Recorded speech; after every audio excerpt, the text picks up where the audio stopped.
For a lot of founders in their journey, especially in the early days when things aren't working out, probably investors are saying no all the time, or people are constantly denying the founder their vision and their belief. There are cases where doubt starts to creep in.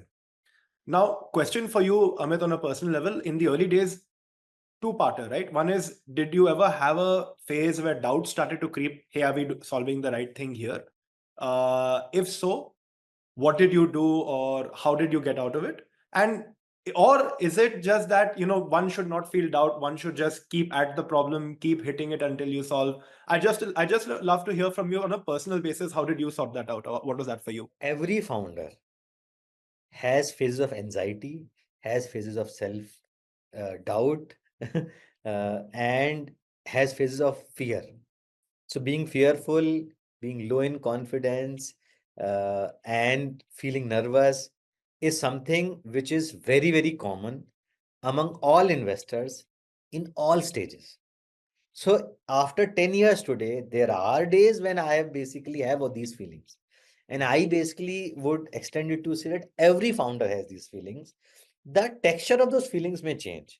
Earlier, you may be worried about funding, then you may be worried about team, then you may be worried about growth. So the texture may change.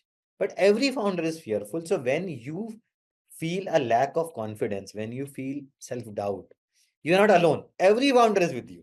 Even Elon Musk is with you. So even he's having doubts at times. And for me, I think what I have figured out is that, see, whenever you have these phases, there are two things that one needs to do. One is on emotional front, and there is basically more a rational front. So on rational front, the best way out is to be extremely logical, which basically means that, for example, no broker had a broker attack. So instead of basically worrying about it and being emotional and being sad, our objective was quickly find an office so that we can move, because something has, they are trying to break our office. This office doesn't work. Find a new office and then we'll figure it out. So the most rational you can be in a tough situation, the better it is, Hmm. because then your mind starts working towards a solution. If suppose you're an entrepreneur and you are not getting funding, so then you had a bad meeting, immediately come out of the room and figure out for the next meeting.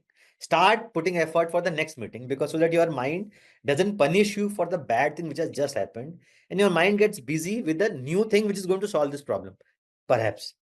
So one is this. Second, on the emotional side, anyway, the journey of a founder is very tough. So if you have people around you who are negative, who have this negative energy, just avoid them. There is no point in convincing them. There is no point in fighting with them. It will drain you out. So they were so, and of course, there are going to be people, they may have good intention, they may have bad intention. So many of my friends in great intention said this is not going to work out, because no one in the world has ever paid in advance for a real estate deal. Everywhere in the world, they pay once the deal is done. And you are internet company, you can't charge because there is zero evidence of this on the entire planet.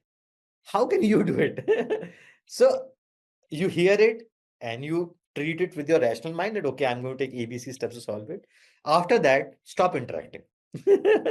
Talk to someone else, because there's only a limit of willpower that you have, and that basically gets spent.